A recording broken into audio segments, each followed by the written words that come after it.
Stories podcast. I'm your host, Amanda Weldin. Today, we're welcoming back our friends for another installment of our game, Starsworn.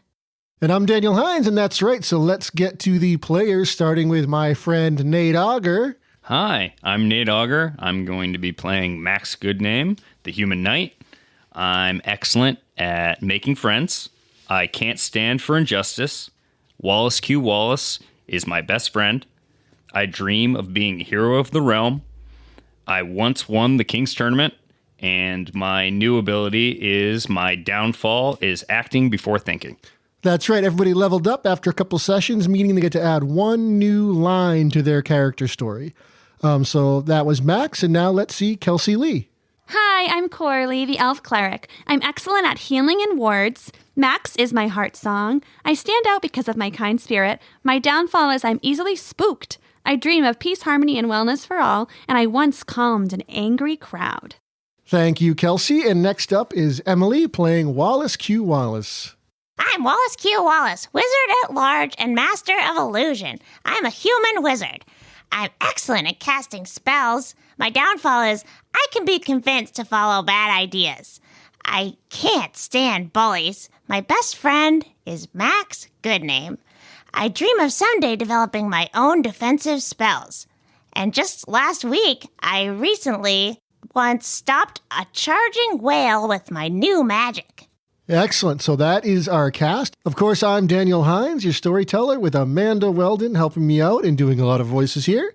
And without further ado, she is going to start our intro. Today, we're playing Chapter 3 of our story.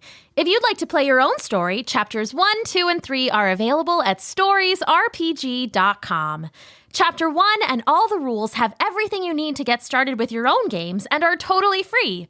The chapters available for download have you making your own characters in the world of Starsworn and rung alongside Max Goodname's adventure. They're fully written and ready to play at home with your family. We've done all the work for you to just print and go. You can head to storiesrpg.com and let us know what you think. Now enjoy Starsworn Chapter 3.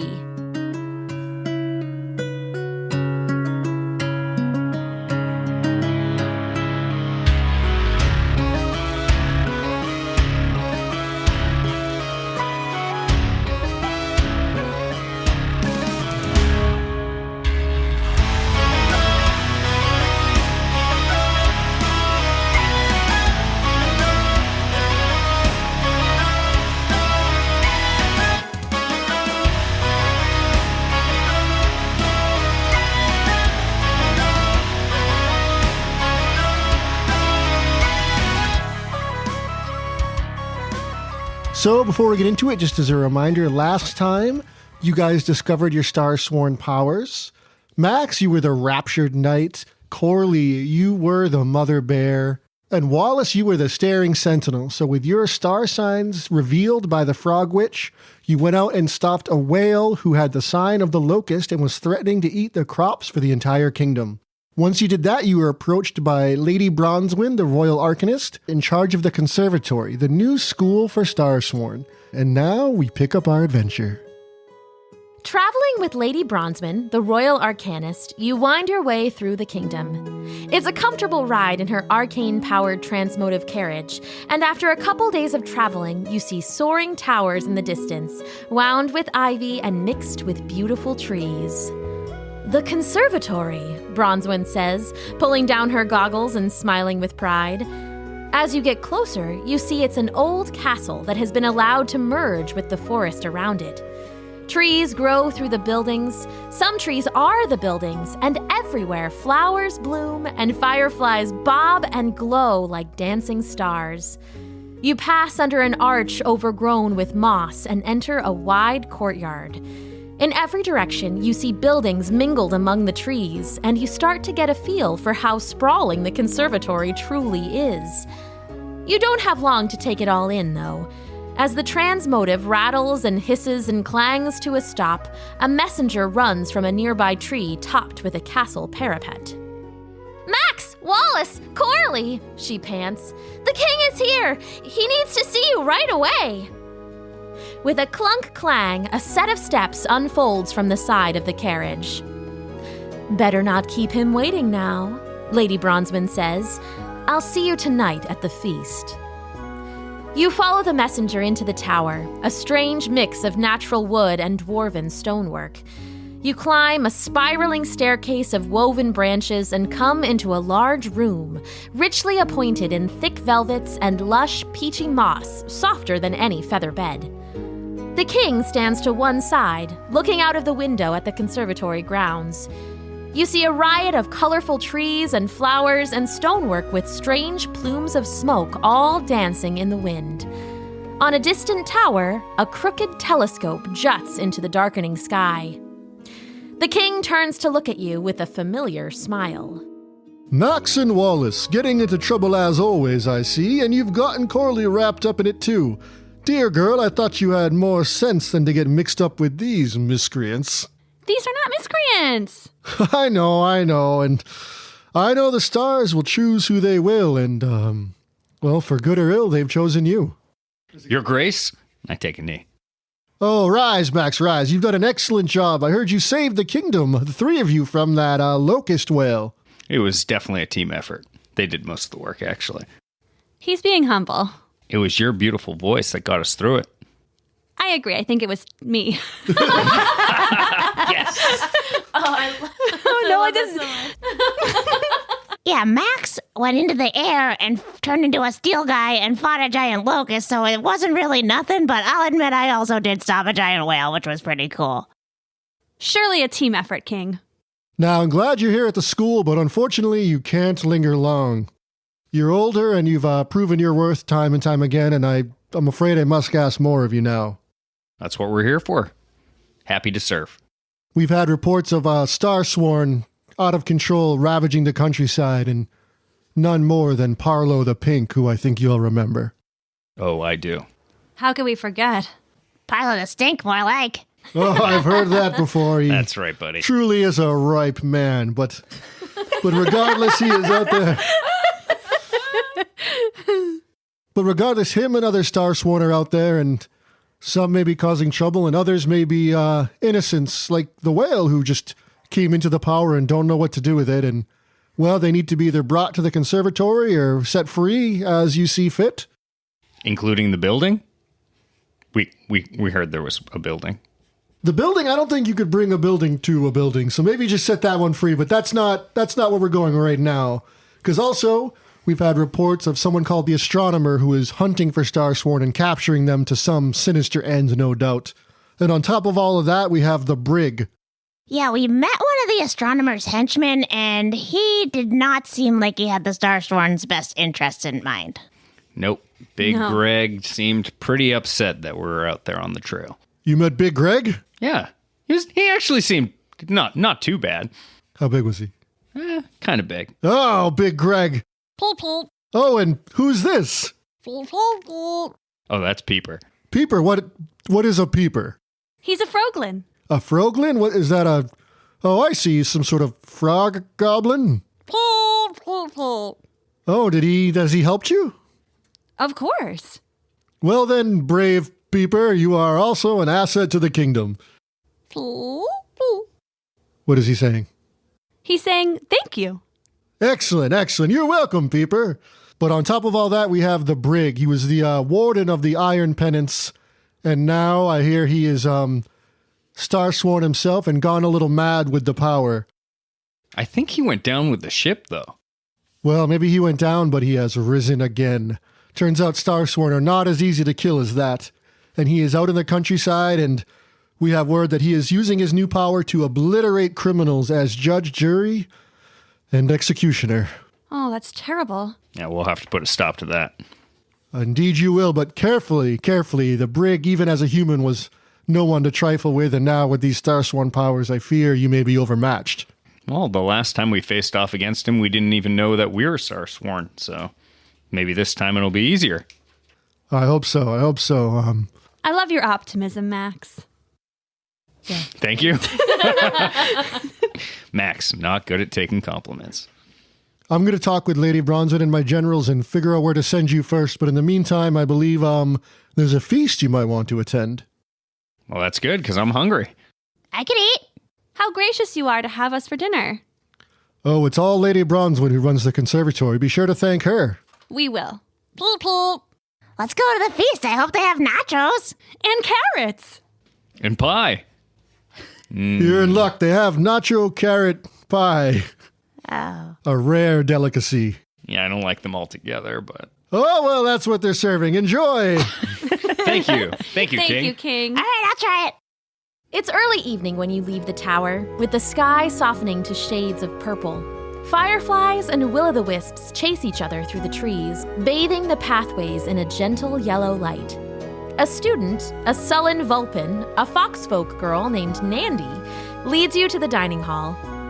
Inside, you see an odd assortment of students, including humans and dwarves, elves and trolls, goblins and frosker, and more.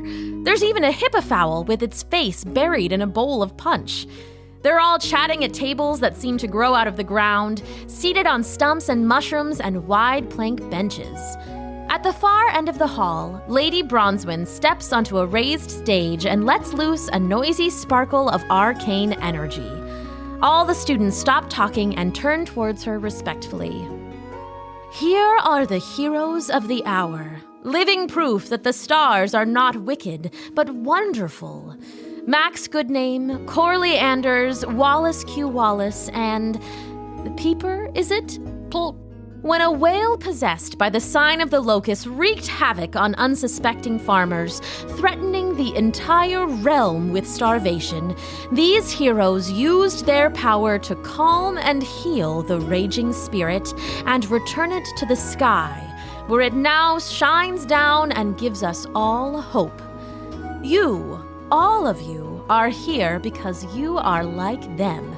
Despite fear and chaos and strife, you are brave enough to use your powers to help and to prove to the world that Starsworn are not agents of evil, but beacons of hope, stars that shine among us. Beautifully said. And so the crowd applauds politely, and you spot a few more students clapping excited, and in the crowd you... Oh, yes. And in the crowd, you spot Bramble and Lady Feneth, who you saved from the tower, cheering along with all the rest. And generally, you're just given a warm welcome. Do you do anything to acknowledge the applause? I curtsy. Just raise one hand. Just like a parade wave? I cast a bunch of stars into the sky to fall on everyone like we're all Starsworn. Should I roll for that? No. Okay. Just a minor It just illusion. happens. And we all dance in the Everybody stars. loves it. It's good. We I all love it. dance in the shimmering stars. Everybody cheers as the illusory stars fall from Wallace, and you guys dance and cheer. Max, you encase yourself in metal to kind of show off, and everybody cheers that too.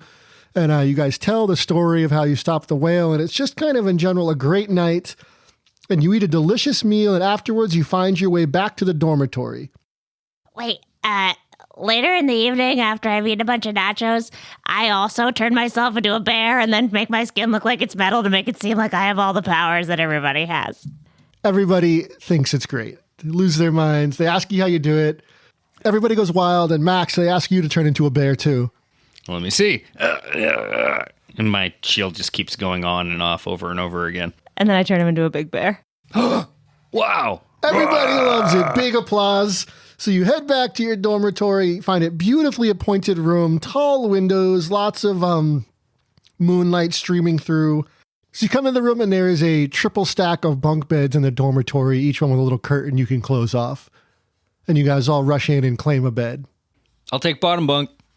That's a good idea. I don't want your big, heavy metal self falling on me in the middle of the night. I'll take the one on top of you, Max. And I'll take the toppity top with Peeper. Peeper's afraid of heights, and he actually stays down. There's a rug near the fireplace, and he curls up on that. Oh, Peeper's going to keep me up. He's so close to my bed snoring. You worry about that, but eventually his snoring tapers off, and his leg starts to twitch like a sleeping dog, and it is very adorable, and you all drift off to sleep, and the next morning you're woken up by Lady Bronzewyn. Whoa, why are you shaking me, Lady Bronzewyn? Sorry. Before the king sends you away, I thought you could impart some wisdom to our younger students. I booked each of you to help teach a class today. Come on now, I'll show you the way. So for this, you are brought to the Powers Practicum, they call it, which is a wide field. Lady Bronwyn describes it as the parade grounds, and there's certainly enough room for a parade there, but it's been put to use to create what looks like a massive obstacle course. There's logs to balance on, climbing walls, heavy straw bales and targets, hoops on poles suspended high above the ground, and even a series of ropes to climb and balance on. And each of you is going to give a short demonstration on a power or ability to the students here. Who wants to go first? I will. All right, Wallace, what is, you ushered to the front of the group. All the students these are the younger Starsworn, and they have all heard of you guys, not only the magic armor, but the Silent Knight and even your work with the Basilisk. And you guys are kind of legendary to these kids. So what do you want to teach them? All right, somebody yell out an occupation and an animal. A doctor and a badger. I turn into a badger wearing a doctor coat with one of those big shiny things on your head, and let's see if they like it. All right, let's give a roll to see how this performance goes over. What can you use for this role? I'm a wizard and master of illusion. That's 1. I'm excellent at casting spells, That'll be 2. and that's pretty much it. And that'll be 2. Let's see it. All So right. just as a reminder, if you roll a 1, 2, or a 3, that is a failure. A 4 or a 5 is a mixed success, and a 6 is a success. I got a 4 and a 3, so it's a mixed success. Yep. So you roll a 4 and a 3, so we're going to take the highest, which is a 4. You become a badger dressed like a doctor, but unfortunately, some of the kids are afraid of badgers. So while half of them love it, there's a few who scramble back. And how are you going to make them feel a little better as they are terrified of this badger in front of them? Maybe I shrink down and make myself look like a tiny little badger doctor. Oh, yeah, let's try that. All right. I would say the same things apply. Good at casting spells, a wizard. Yep, and take a 3rd dice as a bonus because you are just trying to help here now. You've kind of got the feel for the audience. Woof, that's worse. All trouble. I accidentally made myself much bigger. A couple of the kids are scared and they retreat to Lady Bronwyn, but most of the class loves it. This demonstration of illusion, they are blown away. And a couple of them ask you how they can become illusion wizards. Can I teach them a couple little things? Yeah. Do they have like wands or staffs or things like that? So these kids don't have wands or staffs, but you can show them a couple little minor illusion spells you know that you don't need any kind of implement for. All right, so I start to teach them a little bit of prestidigitation that you could do just to change the color of your fingernails so it looks like they have fun nail polish on. That's excellent. So give me a roll for that too, just to see how these kids handle it. Do you think that the dream of developing your own magic would help at all, or no? I think so. That's a kind of a Okay. learning teaching one. So let's take 3. So the same 2, and then the extra one about learning new stuff. All right, so I got a 3 and 2 5s, so the 5 is a mixed success. Yep. So we'll take the 5. And with the 5, you do a great job. A lot of the kids pick it up right away. A couple don't seem to have the knack for it. But you have a whole bunch of kids with weird fingernails at the end of your class. And most of them go away very happy. Great. And I give them all a bunch of high fives, and when I do the high fives, stars fly out. Wonderful. They love it. They're all cheering your name. And who's up next? Who's going to follow up Wallace Q. Wallace, Master of Illusion? I would like to teach the children a simple spell to heal paper cuts. Ooh, they all lean very close. They all deal a lot of books here. There's a lot of learning, and they hate paper cuts just like anybody else. So you're going to teach them to heal a paper cut. A couple of them actually have paper cuts. And Max is kind enough to lend you one of his knives, and you can give yourself a tiny cut on your finger to demonstrate. And a single drop of blood wells out, and the kids' eyes get wide, and they all lean in close. Steel will mend a broken blade, and fire see it sings. A mind will give a body dreams, but love will give it wings. All right, so what lines of your story are you going to roll here? I will take 1 for being a cleric and 1 for healing and wards. Sounds great. So that's 2 dice. Let's see them. I have a 5 and a 1. A 5 and a 1. You heal yourself excellently. A couple of kids naturally kind of have a gift for it. It seems like a couple heal themselves no problem, these minor cuts. One kid looks a little glum. It seems like he's a little tone deaf and he can't quite get the lilt of the spell right.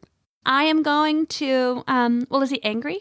He's not angry. He just looks kind of frustrated. Like he really wants to get the hang of this healing magic, but he can't quite nail the kind of musicality you have about the spell when you recite it. Okay. Well, I'd like to help him by giving him some one-on-one instruction. Okay, what do you say to this kid? Says, Corley, I just can't get it. What's your name? Douglas. Okay, Douglas, what seems to be the problem?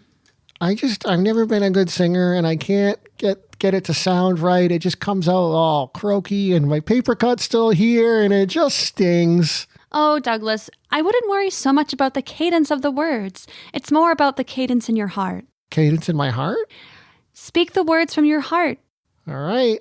Steel will mend a broken blade, a fire see it sings. A mind will give a body dreams, but love will give it wings.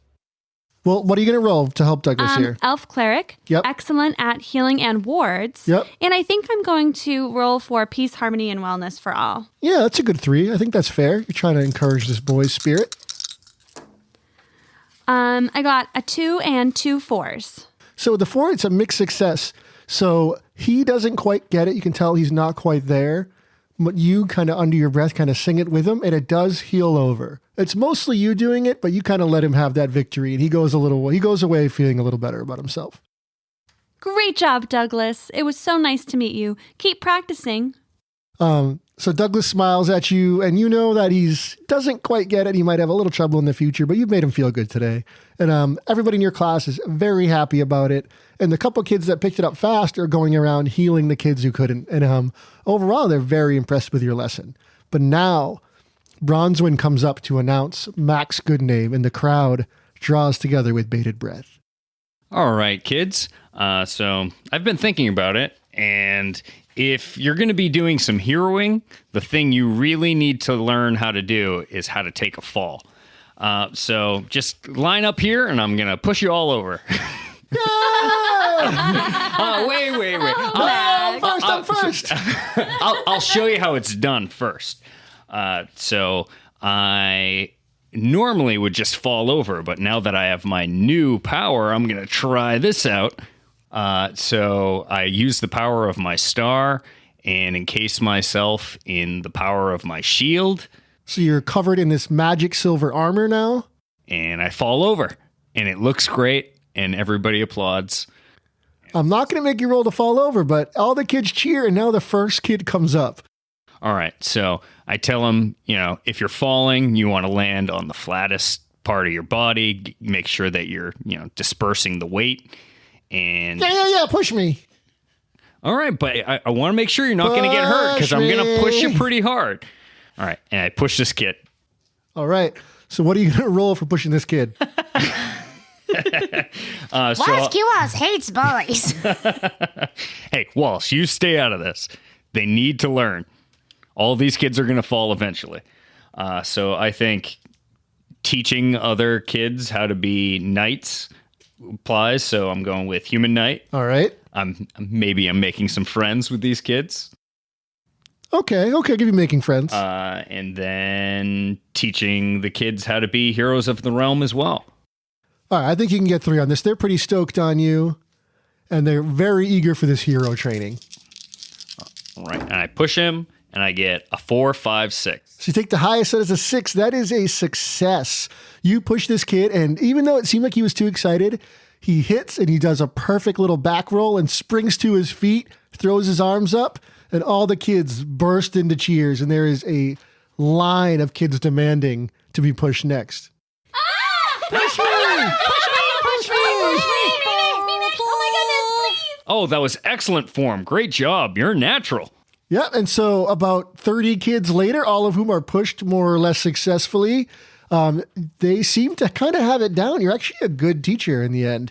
And you see, as you're kind of walking away, the kids are pushing each other now, and Madame Bronzewood's kind of tempering a little bit, but the kids are happy to have you, even if the teachers are a little skeptical of your methods. Well, maybe let's not push each other. Let's let a professional push. Can I push you? Sure. All right, he's going to give you a big shove. All right.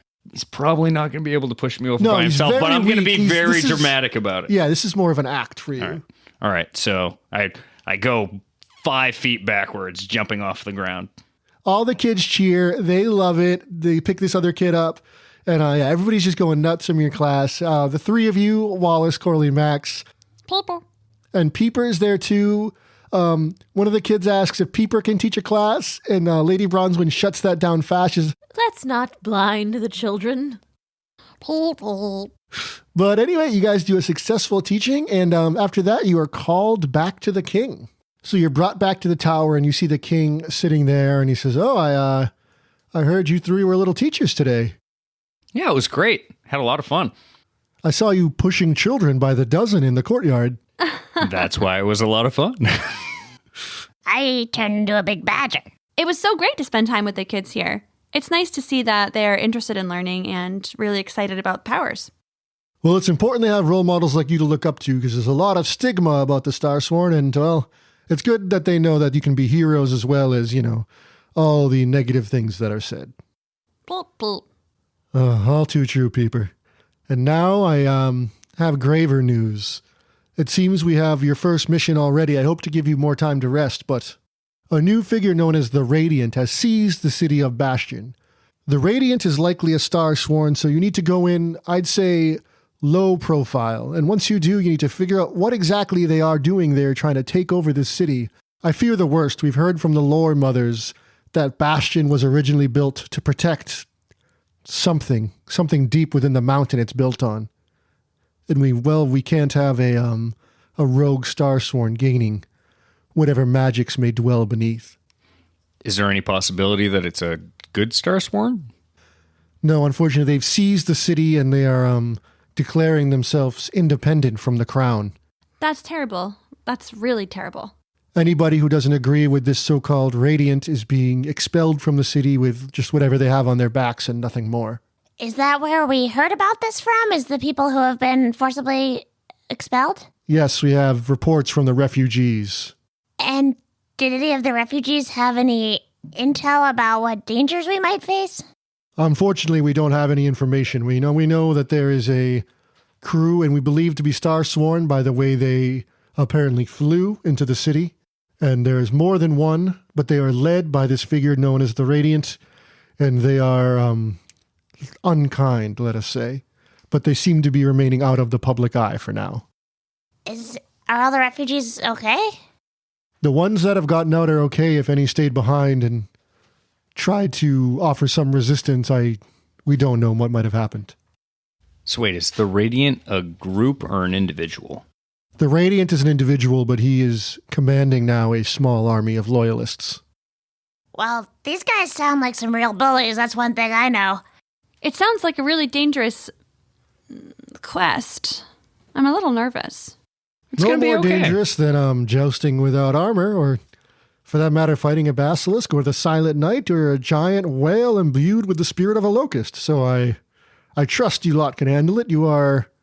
Well, I have older knights and more experienced knights, but I don't have any other Starsworn knights. And I think you are the group for the job. You know what, Corley? I think once you get in there and you see the refugees, I think your mother bear instincts will kick right in. Your Highness, we've got this.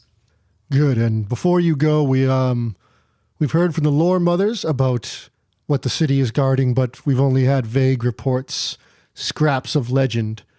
But here at the Conservatory is one of the oldest and most complete libraries of magic lore in the world. It's a strange sort of library, but if you can go in there and somehow manage to find the information you need, you might just have a little edge. How long do we have to research before we leave? This seems fairly urgent. Well, I've talked Lady Bronzewing into lending you one of her airships. Does anyone know how to drive an airship? Well, Lady Bronzewing is operating the regatta for students today. It's sort of a orientation kind of contest that they have. And it's helpful for getting a feel for the new students and where they stand in their power. And I imagine once that's over, she will give you a lesson and see you off. But the airships are designed to be operated fairly independently. Sounds easy. Dibs! Shotgun! You're introduced to Dr. Rana, a fussy-looking tree frog frosker in a vest and monocle. The librarian is a retainer of Bronzewing's father and has served the family for many years. He is ancient, fussy, intellectual, and loves to chatter. As he talks about the books, his suction-cupped fingers let him climb up and down the shelves.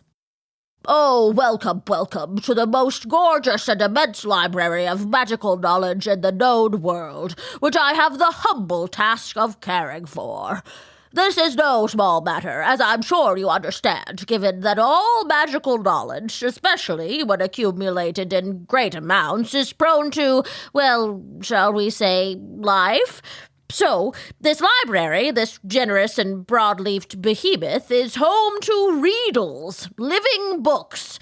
As their curator, I care for them, keeping bookworms and silverfish, terrors on the bindings, at bay, and ensuring each has enough of their chosen foodstuff to survive. The best part, if cared for well enough, they'll often grow more pages, and sometimes reveal secrets new or ancient. But you're here for information on the city of Bastion, are you not? That'll be in a riddle with iridescent covers and a habit of flying about. It'll take a bit of work to track it down. You might wish to try baiting it, as they're awfully quick. If you can gain its trust, however, it should let you peruse the more sensitive pages of its wisdom.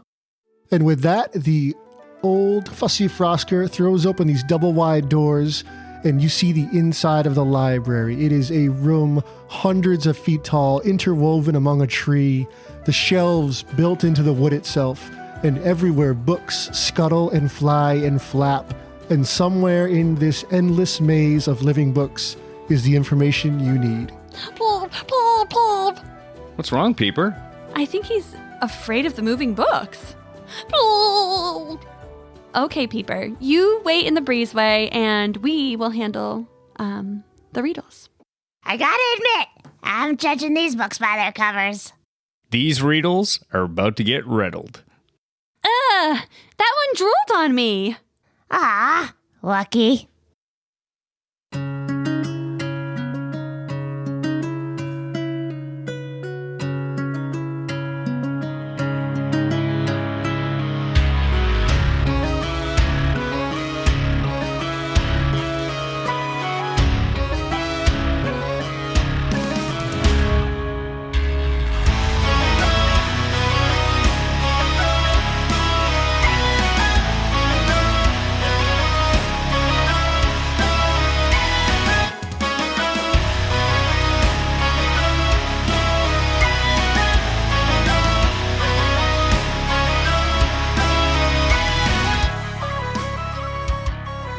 Enjoyed hearing us play through this chapter of the story's role-playing game.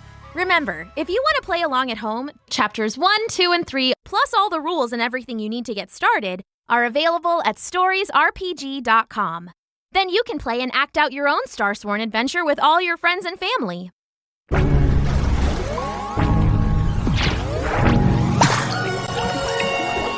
Thanks for listening!